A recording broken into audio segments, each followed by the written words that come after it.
Hey, drones are expensive and using them on your listings takes a lot of time and effort out of your day. Use them the right way. But I'll tell you what works for us in case you're looking for some tips to help get better efficiency out of your drone. Less is more. You don't have to have 47 aerial shots and 15 minutes of video from your drone to get good use out of it. I see a lot of listings where there are 30, 40 pictures on a 15, 20, 30 acre tract, and folks, you can only show so many angles and show so much of it. Telling the story is the key. In my opinion, the way I go about taking pictures, whether they be on the ground or from the drone on any listing, and what I tell my guys is take enough pictures to tell the story about the tract. Sometimes 6 or 8 pictures tells the story.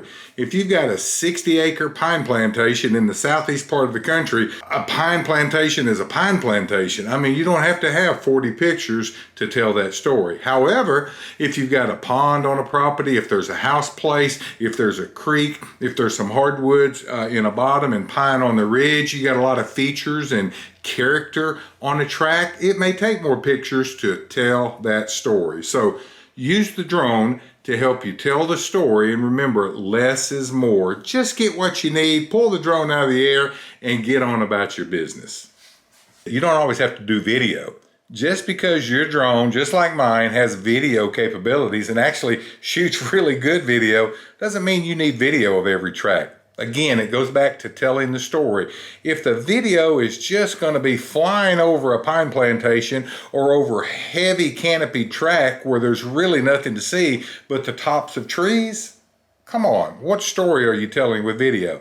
If you're showing a piece of ag ground, row crop, I mean, other than some well sites out there that you can take the picture just as easily from the ground, what is 4 or 5 minutes of video going to tell anybody? So don't feel like you got to use video on a track just because you see some cool ones on other people's social media posts. Video is okay, but only if you're capturing character, capturing unique features of a property, and you're incorporating that video in with some other ground video to really tell a good story about the track. Just flying over a property and hitting video, I don't think that's necessary. I used to do it, but I've come to learn that it's not always the best way. How high do you fly your drone? Well, I fly mine just under 400 feet. That's where you're supposed to. You're not supposed to fly it above 400 feet. And I fly most of my tracks at that high elevation. I think it makes better pictures. It gives people a really good view and sense of the property by taking it as high as you possibly can. Again, under that 400 feet threshold. I do have an exception. There's some unique features on a track, like a big creek running through it, or food plots, a slough with duck blinds, a building on the property. I'll lower the drone to get some pictures of those features much, much lower than that high 400-foot shot. It just helps show it off a little bit more. It gives a little contrast between that real high property shot and then lower, focused in on some unique features. And it gives an angle that you can't get from the ground. So use height to your advantage. Fly the drone high. Show it from the moon. That's what the drone's for. But on those unique features, fly on down there and get a few closer shots. It'll make your overall listing look better, in my opinion. Hey, sometimes we're busy and we can only do what we can do. But if you get to choose the day you fly the drone, I encourage you to do it on a bluebird, crystal clear day if you can. Now, sometimes the weather just is what it is and you can only go when you can go, and you got to take what you can get. But if you fly the drone in misty weather, foggy weather, those overcast, hazy days, the lens from your camera just pulls in all the gray that's already there and really magnifies it and just makes the picture look it looks foggier than it really is, or more misty than it really is. So try to fly your drone on clear days if you can. Pictures and the contrast will look so much better. Hey, another thing that I would recommend, again, I'm just telling you what works for us and what I tell my guys. When you're flying the property, try to avoid that big panoramic view that shows other parcels in the foreground, the background, over to the east, the west. But which property is it? I mean, you know, maybe it's a small tract and your angles and your height, your elevation is just showing a big piece of landscape. And yeah, your listing's out there somewhere, but which one is it? I try to fly, like I've mentioned in other places, with my camera angle down on the property, just really showing the property and no skyline as much as I can keep out of it.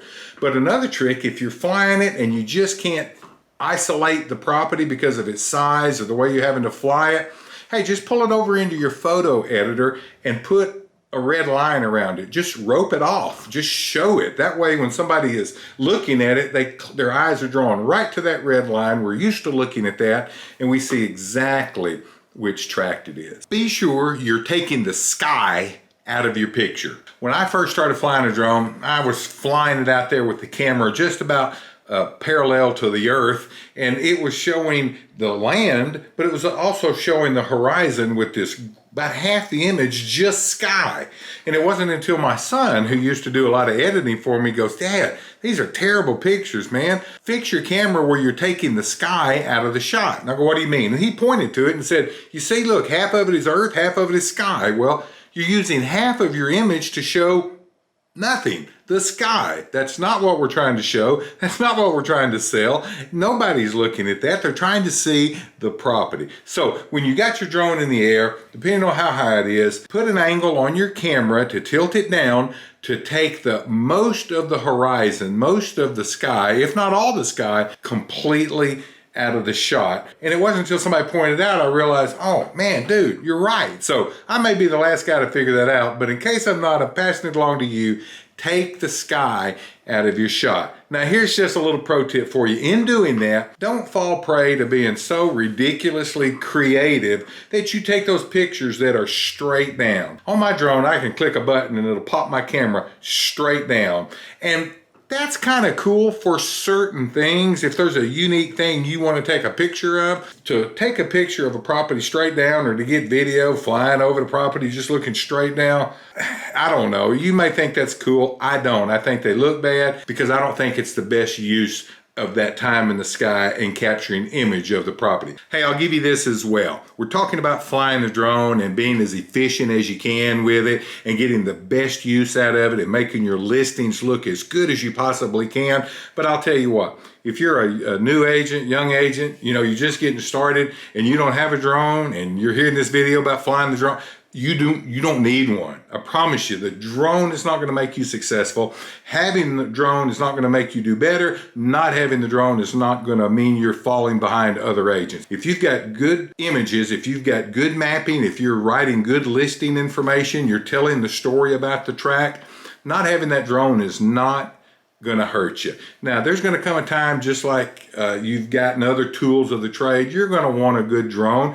You don't have to have the most recent sexiest souped up sports model there is. Just get a good working drone, something reliable, a good brand, and use that. But don't feel like you got to go out there and run up a big tab on your credit card just to have a drone because the rest of us have one. Here to let you in on a secret. At RecLand, most of my guys do not have a drone. We own 2 of them as a company.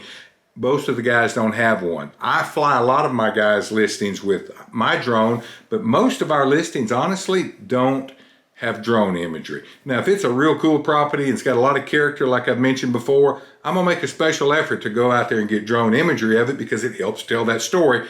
But don't feel like you're behind just because you don't have one yet. Keep working hard, get to the point you can acquire some of these other tools, and then go get that drone. Hope this video was helpful. There's some more right there. Check them out.